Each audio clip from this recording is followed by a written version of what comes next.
રાજકોટ જિલ્લાના ધોરાજીમાં world Memon organisation youth wing Dhoraji દ્વારા એક ડેન્ટલ કેમ્પનું આયોજન કરવામાં આવ્યું હતું.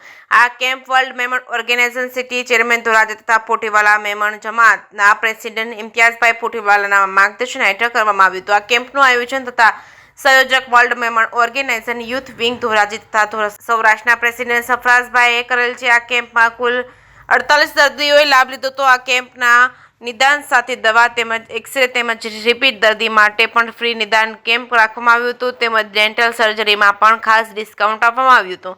આવું ડોક્ટર સાહેલ ગલેરિયા સાહેબે જણાવ્યું હતું. આ કેમ્પને સમાજના આગેવાનોએ બિરદાવ્યો હતો, ટેલિફોનિક મુબારકબાદી આપી હતી.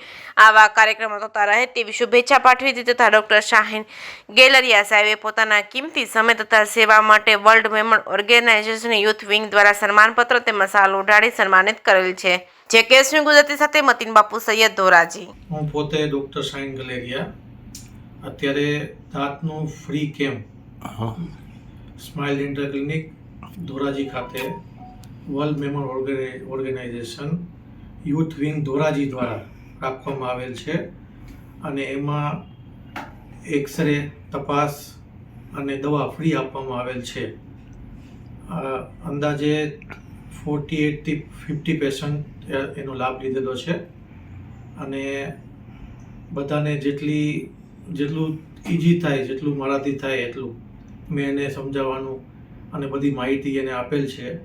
અને આપણા જે WMO જે યુથ વિંગ ધોરાજી એનો સાથ સહકાર અને એની માર્ગદર્શનથી આ કેમ્પ રાખેલ છે અને એમનું બહુ સરસ કામ છે.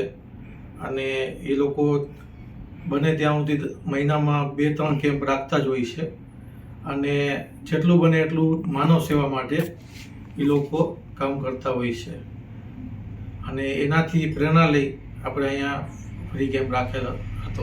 સાહેબ, પેશન્ટનો શું તકલીફ હતી, શું હતા, કેટલા પેશન્ટ એવા હતા? કોઈ જો પેશન્ટ અત્યારે દાંતનું છે એટલે દાંતમાં સડન થઈ જવી, દાંતમાં ગેપ થઈ જાય યા દાંતમાં સેન્સિટિવિટી થાય અને કોઈ દાંત હલવા લાગે, પાયરાની તકલીફ હોય, એટલે દાંતમાં અત્યારે ઘણી બધી તકલીફ છે.